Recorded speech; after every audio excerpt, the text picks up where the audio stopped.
어르신들의 젊음을 돌려드립니다. 낭만과 추억의 그 시절 추억의 쇼에 여러분을 초대합니다.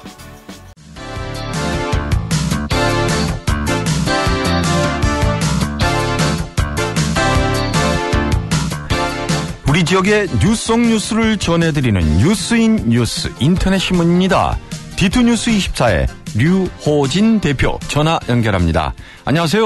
네, 안녕하세요. 초등학생들에게 지원되는 급식 지원비가 대전의 경우는 전국 하위권으로 나타났다고요? 네, 그렇습니다. 이 대전시 교육청 자료인데요.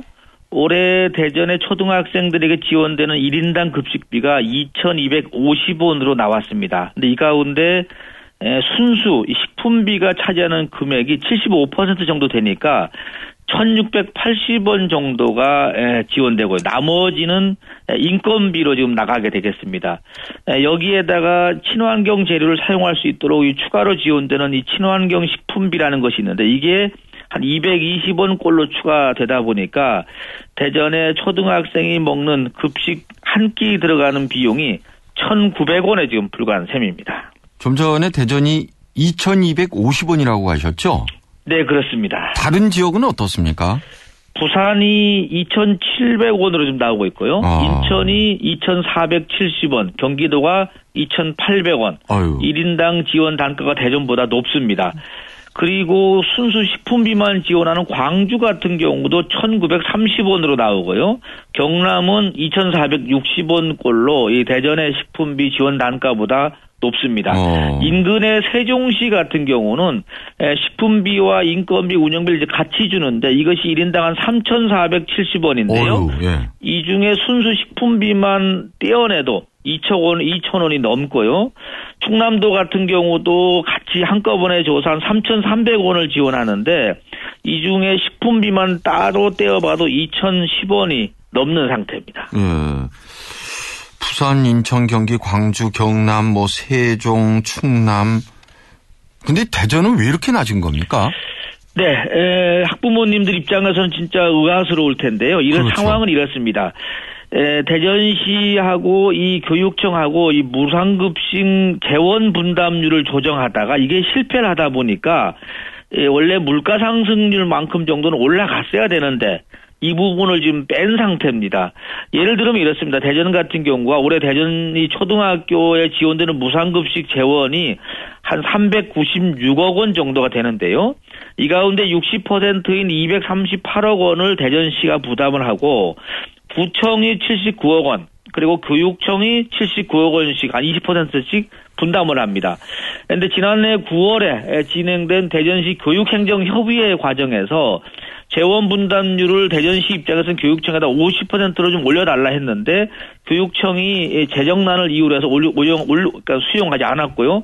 결국은 이 분담률 조정에 실패하다 보니까 100원 정도 올리려던 지원 단가가 결국 예산이 없다는 이유로 해서 동결을 시켰습니다. 이렇게 동결되다 보니까는 전국의 17개 시도 가운데 대전에 있는 초등학생들 급식 비용이 가장 적게 나온 셈입니다. 그러니까 류 대표께서 말씀하신 대로 아이들 두고 있는 학부모님들 경우는 이 지원하는 단가가 낮으면 급식의 질이 떨어질 거 이런 걸 또 우려하실 것 같거든요. 사실은 결국은 비용 예산이 많이 들어가면은 질 자체가 좋아질 수가 있고요. 그렇죠. 당연히. 예. 당연히 이 비용이 줄어들면 질이 떨어지는데 이런 점에서는 어떻게 보면 어른들끼리 숫자 싸움을 하다가 결국 아이들 생각을 못하지 않았나. 예. 결국 물가 상승률이 계속 올라가니까 그 부분을 고려했어야 되는데 그거를 놓친 게 아닌가 싶습니다.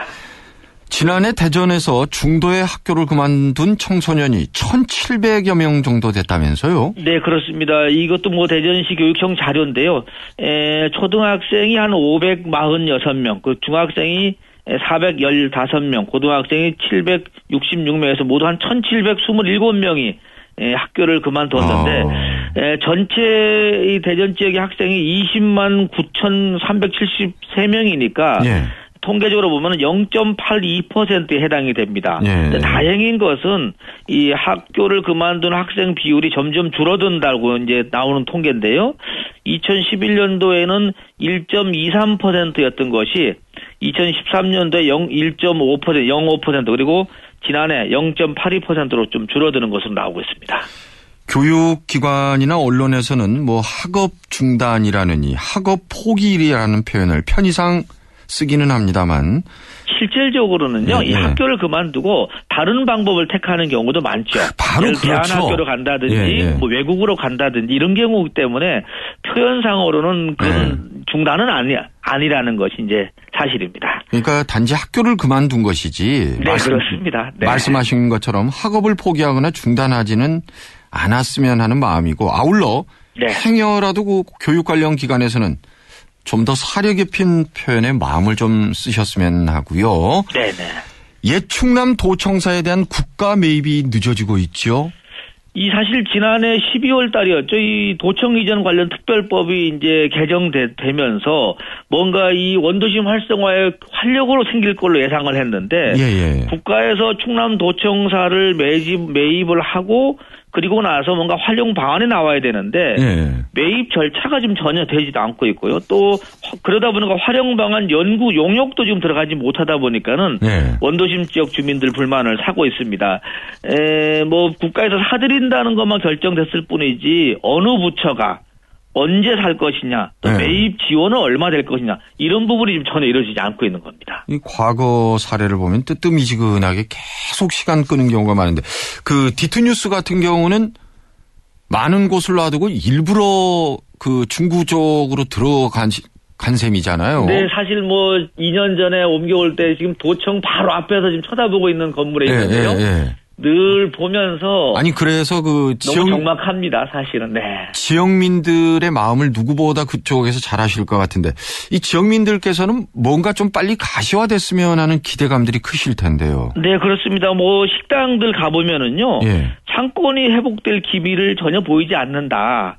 과거 같으면 점심시간 한 번으로도 어떻게 보면 생계가 유지됐는데 지금은 점심은커녕 저녁 때는 거의 손님이 없는 상태거든요. 이러다 보니까는 뭔가 반에 나왔으면 하고 또 하나는 대전시 입장에서 빨리 소유권 관계가 결정이 돼야지 뭔가 청사를 적극적으로 활용할 수 있는데 이것이 안 되다 보니까는 어떻게 보면 대전시도 지금 애매한 위치가 좀 되는 것 같습니다. 뭐 큰 고시적인 행정 이런 데에 대한 견제 뭐 감독 아니 견제라든지 이런 것도 필요하겠습니다만 디투뉴스 같은 곳에서 지역민들의 목소리를 바로 대변해 줄 수 있는 이런 기사도 좀 많이 필요할 것 같아서 적극적으로 쓰도록 하겠습니다. 예, 오늘 다양한 소식들 잘 들었습니다. 네, 감사합니다. 디투뉴스 24의 류호진 대표였습니다. 네, 뉴스 플러스 시간입니다. 대전 상공회의소가 이 상금 부회장제를 뒀었죠. 지금은 공석인데 이 새로 들어온 박희원 회장 체제에서 이 상금 부회장을 어떻게 할 것이냐 여러 가지 고민을 했던가 봅니다. 우선은 상금 부회장 연봉을 글로벌 인재 교육에 쓰겠다. 뭐 안 뽑는 건 아닌데 우선은 그렇게 하겠다라고 나온 것 같습니다. 건양대 의료공간 디자인학과 이모연 교수가 있는데요. 색채학회 우수 논문상을 수상했다고 합니다. 노른자의 땅이라 할 수 있는 롯데백화점 옛 지상주차장이 있는데요. 매물로 나왔다고 합니다. 대략 한 270억 정도가 된다고 하네요.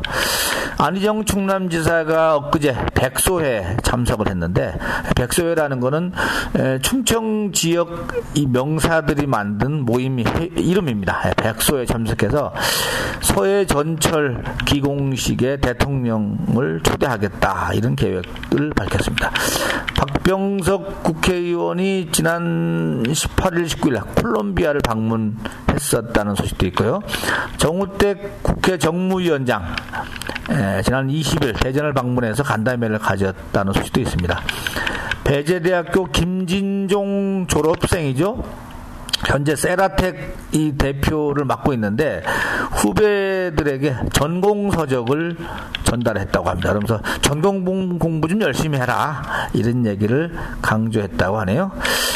한국병원이 개원 11주년을 맞았다는 소식도 있습니다. 그리고 내달 2일부터 이 서대전역, 이 KTX 서대전역이 이제 지나가지 않는데 이렇게 됨으로써 연간 128만 명의 이용객이 줄어든다. 이런 통계도 나오고 있습니다. 이렇게 되면 또 서대전역 주변 상권 아주 푹 처질 것 같은데 참 뭔가 대책이 나와야 되겠습니다.